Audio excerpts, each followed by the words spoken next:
हाय पिला माने आमे प्रीवियस क्लास रे देखिथिले जे आरबीआई रो काम कोन फास्ट पॉइंट देखिथिले जे आरबीआई रो काम ये नोट्स मानन को इश्यू करथाय जो नोट्स आम पाखे सब अच्छी तो मुझे से दुटा कथा कही देथिली प्रीवियस क्लास रे कथाटा कही नथिली जे आरबीआई कॉइन मानन को इश्यू करे नहीं जो कॉइन आपन देखुछन टंकिकिया 2 टंकिया 5 टंकिया कॉइन इश्यू करिवार पावर केवल अछि कहा पाखरे गवर्नमेंट ऑफ इंडिया पाखरे आ कॉइन रे कहार सिग्नेचर न थाए आपण निजे भी देखि परथे कॉइन कहार सिग्नेचर न थाए तो करेंसी इश्यू करिवार काम होउची कहार ना आरबीआई रो बट जितेबाला आरबीआई करेन्सी इश्यू कर गवर्नमेंट रो इन्फ्लुएंस बहुत अधिक अच्छी कारण आरबीआई गवर्नमेंट रो अनुसार काम करथे आरबीआई एक्ट द्वारा ही आरबीआई फंक्शन करिथाय तो से एक्ट गवर्नमेंट रो एक्ट तो सेथिपाई कि government decide करथाय J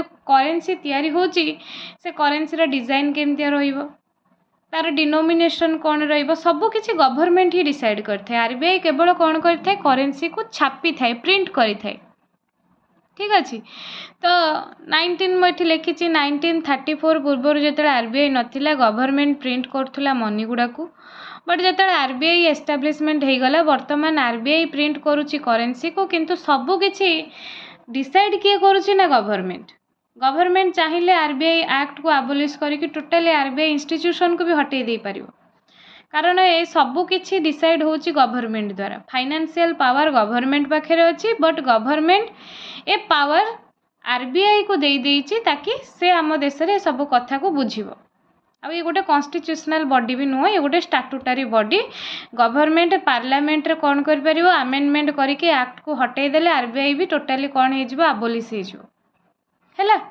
but जितेबाला currency छपा होची जे आरबीआई छापुची से मन इच्छा तो करेन्सी छापू ना मन इच्छा मु आज छापीदेवी एति काली छापीदेवी एति से परदिन छापीदेवी एति एमती छापिले आम पढ़ीचे इन्फ्लेशन चैप्टर में अलरेडी पढ़े जितेबाला अधिक करेन्सी मार्केट रे फ्लो हम धर करेन्सी संख्या मार्केट रे बढ़ी बढ़ी जाऊँगी बहुत लोकों पाखे प्रबल पैसा ताहले लोकों पाखे पैसा रहिले लोक किनिबा पसंद करेंगे आपन भी पाखे जिते पैसा थाए 10 टंका आपन कुरकुरे खाया पसंद करते तो जितेबाला समस्तଙ୍କର इच्छा हम जे आम मार्केट रू किसी गुड्स किणबू ताहले गुड्स रो डिमांड कौन हम बढ़ीज गुड्स रो डिमांड बढ़ीगले तो जे गुड्स ओनर थी जे प्रोडक्शन कर से गुड्स रो दाम से बढ़ईदेव आ प्राइस बढ़ीगला माने आपण इकोनॉमिक्स रे जानिथिबे ताको इन्फ्लेशन बोली कि कहा जाए तो सेथिपाई कि आरबीआई केबे भी मन इच्छा करेन्सी इश्यू करे नहीं तार गोटे गाइडलाइन अच्छी करेन्सी इश्यू करिवार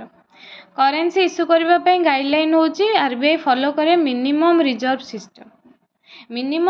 सिस्टम कहले जितेबाला आरबीआई करेन्सी प्रिंट करुच्ची मार्केट रे हेवी अमाउंट आपन देखुथिबे करेन्सी सर्कुलेट होइके अच्छी बहुत पैसा लोकों पाखे अच्छी बट आरबीआई से पैसा छापिबा पई कि गोटे टार्गेट बनाई जे मिनिमम आरबीआई पाखे 200 कोटी टंका रु 115 कोटी टंका गोल्ड भाव में दरकार आउ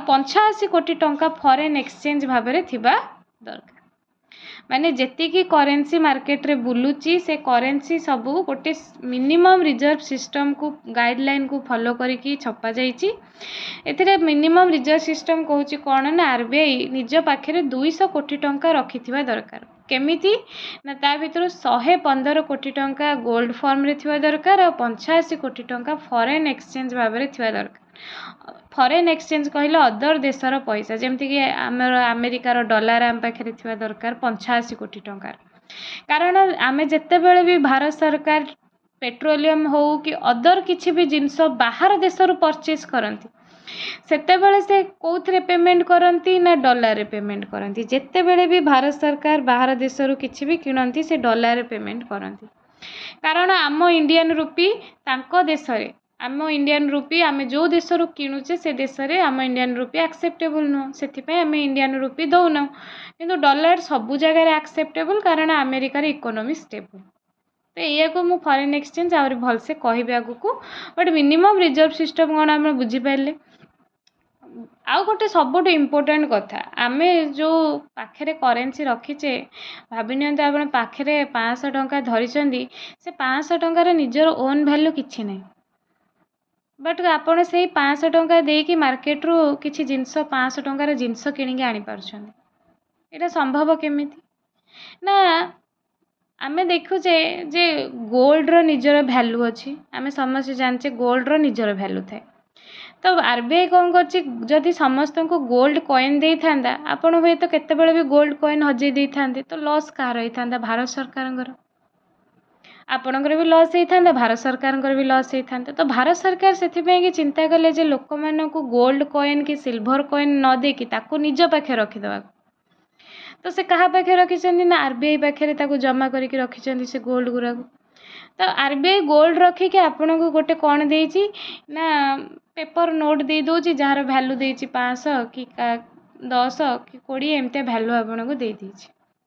ତ ଯେତେବେଳେ ବି ଆପଣ RBIକୁ ନେଇକି କହିବେ ଯେ ମୋତେ 500 ଟଙ୍କା ବଦଳରେ 500 ଟଙ୍କାର ଗୋଲ୍ଡ ଦେଇଦିଅ, RBI ଦେଇଦେବ ଆପଣଙ୍କୁ ଆରାମସେ। ସେଇଥିପାଇଁ ତ ଆମର ଫଲୋ କରାହେଉଛି ମିନିମମ୍ ରିଜର୍ଭ ସିଷ୍ଟମ୍, ଯେ ମାର୍କେଟରେ ଯେତେ କରେନ୍ସି ସର୍କୁଲେଟ୍ ହେଉଛି ଆଟଲିଷ୍ଟ 200 କୋଟି ଟଙ୍କାରୁ 115 କୋଟି ଟଙ୍କାର ଗୋଲ୍ଡ RBI ପାଖରେ ଥିବା ଦରକାର, 85 କୋଟି ଟଙ୍କା ଫରେନ୍ ଏକ୍ସଚେଞ୍ଜ ଥିବା ଦରକାର। ନହେଲେ ଏ ଯେଉଁ କରେନ୍ସି ଆପଣ ଧରୁଛନ୍ତି ପେପର କରେନ୍ସି, ତାର ନିଜର କିଛି ବି ଭ୍ୟାଲୁ ନାହିଁ। କାହିଁକି RBI ଲେଖୁଛି, ପ୍ରମିସ୍ କରୁଛି ଯେ ମୁଁ ଧାରକ को इतना रुपया देने का वचन अदा करता हूँ? କାରଣ କ'ଣ ନା ସେତିକି ଆମାଉଣ୍ଟର ପଇସା ବା ସେତିକି ଆମାଉଣ୍ଟର ଗୋଲ୍ଡ, ପଇସା ନୁହେଁ ଗୋଲ୍ଡ ଖାସ୍ କରିକି, ଏଇ ଯେଉଁ 500 ଟଙ୍କା ଉପରେ ଆପଣ ଦେଖୁଥିବେ ଯେ मैं धारक को इतना रुपया देने का वचन अदा करता हूँ, ये जो प्रमिस, ये 500 टंकार गोल्ड RBI पाखे रिजर्व ହେଇକି ଅଛି, ଆପଣ ଯେତେବେଳେ ଚାହିଁବେ ତାଙ୍କଠୁ ନେଇ ଆସିପାରିବେ। ବଟ୍ ସେମିତି ରୁଲ୍ସ, ବହୁତ ରୁଲ୍ସ ଆଉ ଗାଇଡ଼ଲାଇନ୍ ଅଛି, ବସ୍ ବୁଝିବା ପାଇଁକି, ହେଲା କି ନାହିଁ। ତ ଏହିପରି ଭାବରେ ଆମ ଦେଶରେ କ'ଣ ହେଇଥାଏ ନା RBI କରେନ୍ସି ଗୁଡ଼ାକୁ କ'ଣ କରିଥାଏ, ଇସ୍ୟୁ କରିଥାଏ। ଗୋଟେ ମିନିମମ୍ ରିଜର୍ଭ ସିଷ୍ଟମ୍ ଫଲୋ କରାଯାଇଥାଏ। ତ ମିନିମମ୍ ରିଜର୍ଭ ସିଷ୍ଟମ୍ କାହିଁକି ଫଲୋ କରାଯାଇଛି ଆପଣ ବୁଝିପାରୁଥିବେ। ତାପରେ ଆଉ ଗୋଟେ RBIର କାମ କ'ଣ ନା RBI ହେଉଛି ଗଭର୍ଣ୍ଣମେଣ୍ଟର ବ୍ୟାଙ୍କ ଅଟେ। ସବୁଠୁ ମେନ୍ ପଏଣ୍ଟ କ'ଣ, RBI ଗଭର୍ଣ୍ଣମେଣ୍ଟର ବ୍ୟାଙ୍କ ଅଟେ। ଆପଣଙ୍କର ଯେମିତି ଖାତା SBIର ଅଛି, ଆପଣଙ୍କର HDFCର ଅଛି, PNBରେ ଖାତା ଅଛି, ଆପଣଙ୍କର ଆକାଉଣ୍ଟ ଅଛି, ସେମିତି ଗଭର୍ଣ୍ଣମେଣ୍ଟର ଆକାଉଣ୍ଟ ଅଛି RBI ପାଖରେ। କେଉଁ ଗଭର୍ଣ୍ଣମେଣ୍ଟ ନା ସେଣ୍ଟ୍ରାଲ ଗଭର୍ଣ୍ଣମେଣ୍ଟ ହେଉ, ଷ୍ଟେଟ୍ ଗଭର୍ଣ୍ଣମେଣ୍ଟ ହେଉ, ସେମାନଙ୍କର ସମସ୍ତଙ୍କର ଖାତା କେଉଁଠି ଅଛି, RBI ପାଖରେ। ଖାତା କହିଲେ ଆକାଉଣ୍ଟସ୍। ତା ସହିତ ଆମର RBI କ'ଣ କରିଥାଏ ନା ସେଣ୍ଟ୍ରାଲ ଗଭର୍ଣ୍ଣମେଣ୍ଟ ହେଉ କି ଷ୍ଟେଟ୍ ଗଭର୍ଣ୍ଣମେଣ୍ଟ ହେଉ, ଏମାନଙ୍କୁ ଆଡ଼ଭାଇସ୍ ଦେଇଥାଏ ଫାଇନାନ୍ସିଆଲ କାମ କରିବାରେ କେମିତି କ'ଣ ଦେଶର ଫାଇନାନ୍ସିଆଲ କଣ୍ଡିସନ୍ ଅଛି, କେମିତି କରେନ୍ସି ସର୍କୁଲେସନ୍କୁ କମ୍ କରାହେବ, କେତେବେଳେ ବଢ଼ା ହେବ, ଏସବୁ ଜିନିଷ ଆଡ଼ଭାଇସ୍ ବି ଦେଇଥାଏ କିଏ ନା RBI। କାହାକୁ ଦେଇଥାଏ ନା ଗଭର୍ଣ୍ଣମେଣ୍ଟ ଅଫ୍ ଇଣ୍ଡିଆକୁ ଏ ପ୍ରକାର ଆଡ଼ଭାଇସ୍ ଦେଇଥାଏ। ତା ସହିତ ଆମେ ଦେଖିଲେ ଯେ ମୁଁ କହିଲି ଯେ ଏଜେଣ୍ଟ ଭାବରେ ବି କାମ କରେ ଗଭର୍ଣ୍ଣମେଣ୍ଟର RBI। ଯେମିତିକି ଦେଖନ୍ତୁ, ଭାବି ନିଅନ୍ତୁ ଆମକୁ ୱାର୍ଲଡ଼ ବ୍ୟାଙ୍କରୁ ଲୋନ୍ ଆସିଲା ଯେ ୱାଟର ରିସୋର୍ସ ଉପରେ ଆମେ କାମ କରିବା, ଯେମିତିକି ସବୁ ଗାଁରେ ବଡ଼ ବଡ଼ ଟାଙ୍କି ବନିବ, ସମସ୍ତଙ୍କୁ ଜଳ ଜୀବନ ମିଶନରେ କ'ଣ କରାଯିବ ନା ମିଶନ ମାଧ୍ୟମରେ ସମସ୍ତଙ୍କୁ ଡ୍ରିଙ୍କିଂ ୱାଟର, ମାନେ ଭଲ କ୍ୱାଲିଟିର ଡ୍ରିଙ୍କିଂ ୱାଟର ପ୍ରୋଭାଇଡ଼ କରାଯିବ। ତ ଏତେ ପଇସା ଖର୍ଚ୍ଚ ହେବ, ସବୁ ଗାଁରେ ଟାଙ୍କି ବନିବ, ତ ସେଥିପାଇଁ ପଇସା ଦରକାର। ତ ଭାରତ ସରକାର ଲୋନ୍ ଆଣିଛନ୍ତି କାହା ପାଖରୁ, ୱାର୍ଲଡ଼ ବ୍ୟାଙ୍କ ପାଖରୁ। ଆପଣ ଜାଣିଥିବେ ଆମେରିକାର ଗୋଟେ ବ୍ୟାଙ୍କ ଅଛି ୱାଶିଂଟନ DCରେ, ତା'ର ନାଁ ହେଉଛି ୱାର୍ଲଡ଼ ବ୍ୟାଙ୍କ। ସେ ଲୋନ୍ ଦେଇଥାଏ ଡେଭଲପମେଣ୍ଟାଲ ପ୍ରୋଜେକ୍ଟରେ।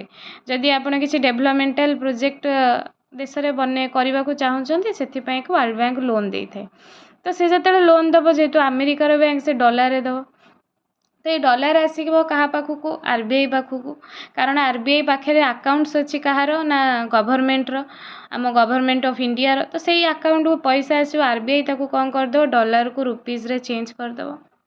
ତାପରକୁ ଯେତେବେଳେ ଭାବି ନିଅନ୍ତୁ ଆମେ ଲୋନ୍ ଆଣିଛୁ, ଲୋନ୍କୁ ତ ଯାହାହେଲେ ବି ପେମେଣ୍ଟ କରିବାକୁ ପଡ଼ିବ, ଇଣ୍ଟରେଷ୍ଟ ଦେବାକୁ ବି ପଡ଼ିବ ଲୋନ୍ ଉପରେ। ତ ସେଥିପାଇଁ କି ଗଭର୍ଣ୍ଣମେଣ୍ଟ କ'ଣ କରନ୍ତି, RBIକୁ ଏ କଥା କହିଦିଅନ୍ତି ଯେ ତୁ ଲୋନ୍ ପେମେଣ୍ଟ କରାଇଦେବୁ, ଲୋନ୍ର ଇଣ୍ଟରେଷ୍ଟ ପେମେଣ୍ଟ କରାଇଦେବୁ।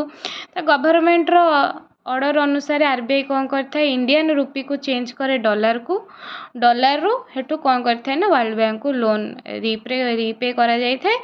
ତା ସହିତ ଇଣ୍ଟରେଷ୍ଟ ବି ପେମେଣ୍ଟ କରାଯାଇଥାଏ ଏହି ୱାର୍ଲଡ଼ ବ୍ୟାଙ୍କକୁ। ताहले आरबीआई पाखे मेन पॉइंट आरबीआई पाखे डॉलर आसिला कोठू आपण जानथिबे भारत को अनेक समय रे अमेरिका रो टूरिस्ट आछंती तो सेमाने सांगरे नहीं आछंती डॉलर कारण तांको देशर लीगल टेंडर होची कि ना डॉलर तो सेमाने डॉलर आने की कौन करछंती आरबीआई को दे दउछंती तो आरबीआई कौन करछि डॉलर को निज पाखे रखुछि आउ तांको कौन करछि $1 एबे जेमती 93 रुपीज अच्छी से अनुसार तांको एक्सचेंज करिकी कौन दे दउछि रुपी दे दउछि इंडियन रुपी आउ से इंडियन रुपी नहीं कि आम देश रे कौन करछंती बुलुछंती खर्च करछंती जहाँ भी करछंती तो से जो डॉलर आनिकी देले आरबीआई को आरबीआई ताको कौन करदेला स्टोर करदेला एमती आरबीआई विभिन्न उपाय कौन करथे डॉलर निज पाखे रखी तो जितेबले भी आमको कौन करिया को पड़े पेट्रोलियम हो कि अदर फर्टिलाइजर किनिया को पड़े सेतेबेले आमे ई डॉलर को कौन करू यूज करू पेमेंट करिया पई कहा को अदर कंट्रीज मान बुझे ना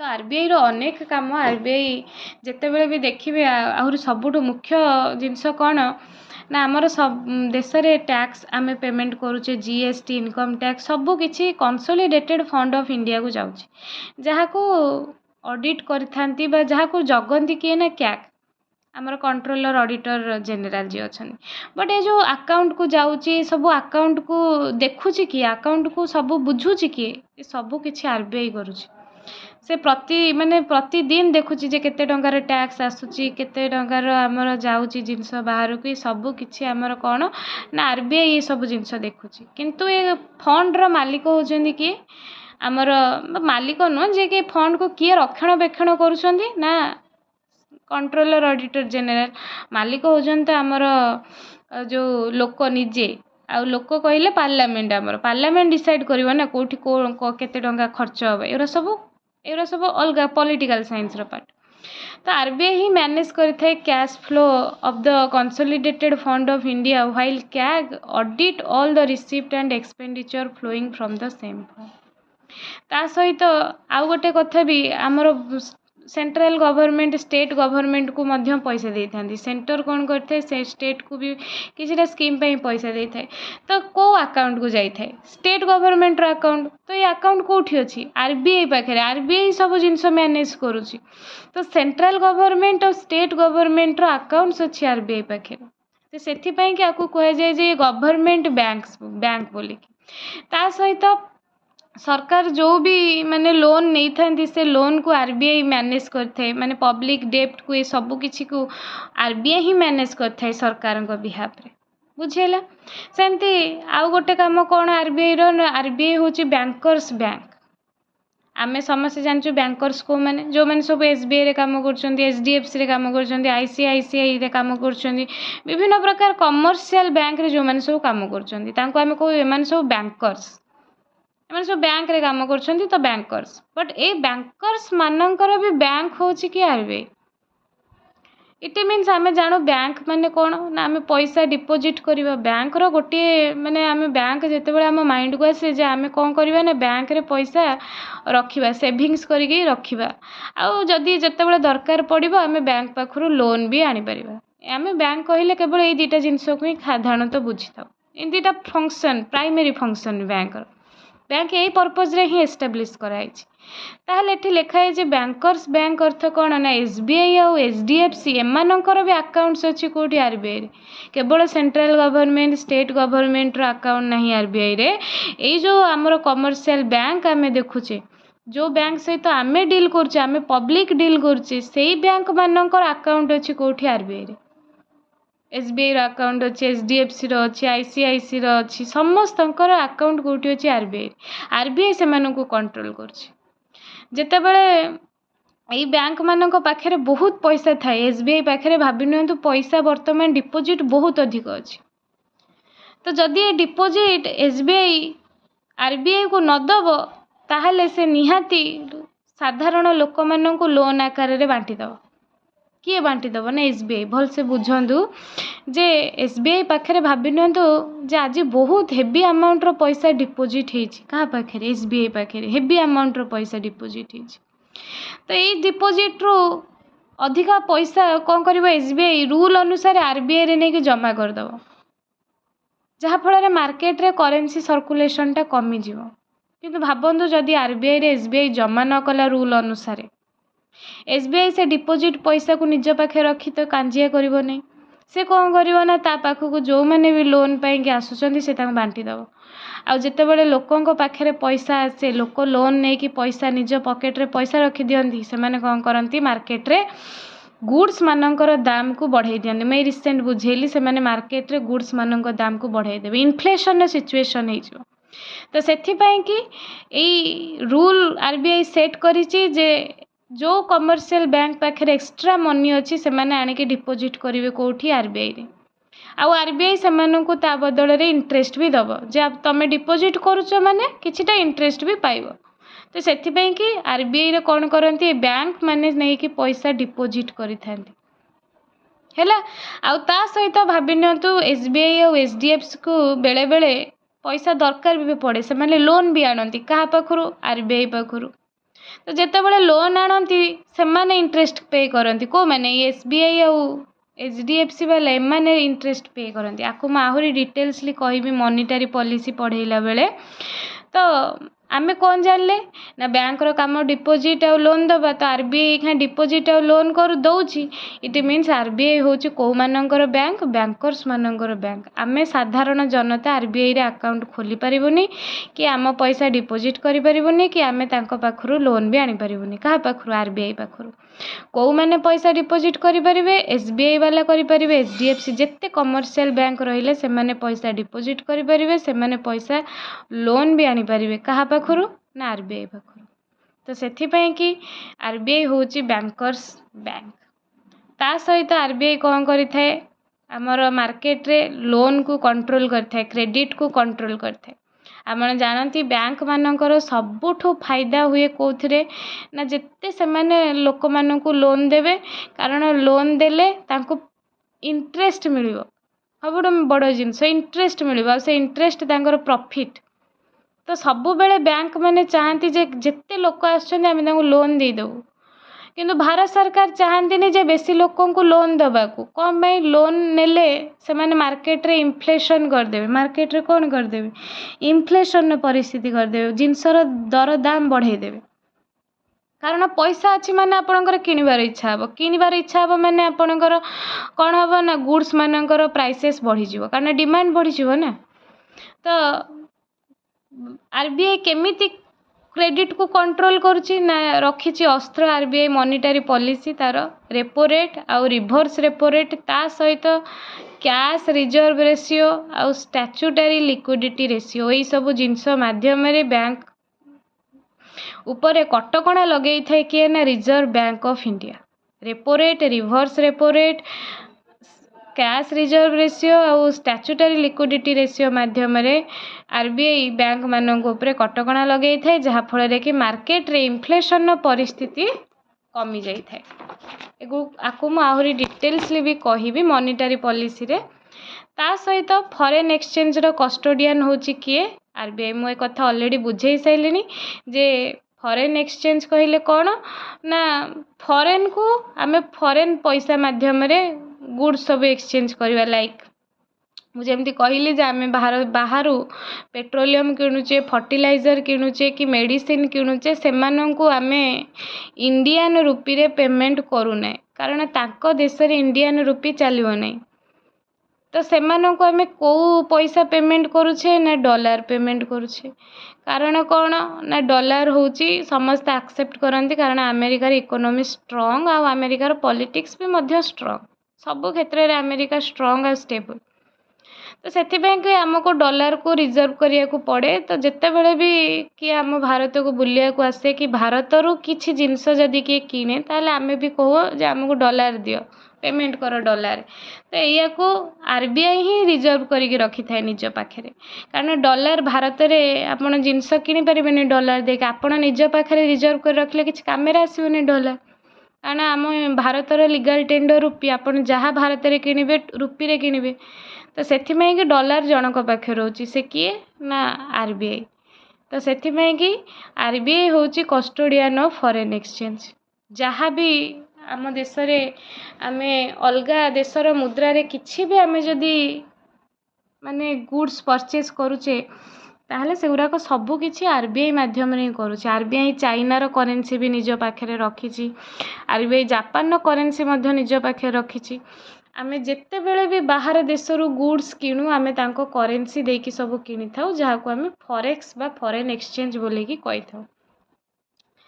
ତ RBI ଆହୁରି ତାର ବି ଅନେକ କାମ ଅଛି, ଏଠି ସବୁ ଲେଖା ହେଇଛି, ଆପଣ ଦେଖିବେ ଯେ RBI acts as a agent of the government of India with respect to India's membership of International Monetary Fund and World Bank। ମୁଁ ଅଲରେଡ଼ି ଏଗୁଡ଼ା ସବୁ ବୁଝେଇ ସାରିଲିଣି। Thank you.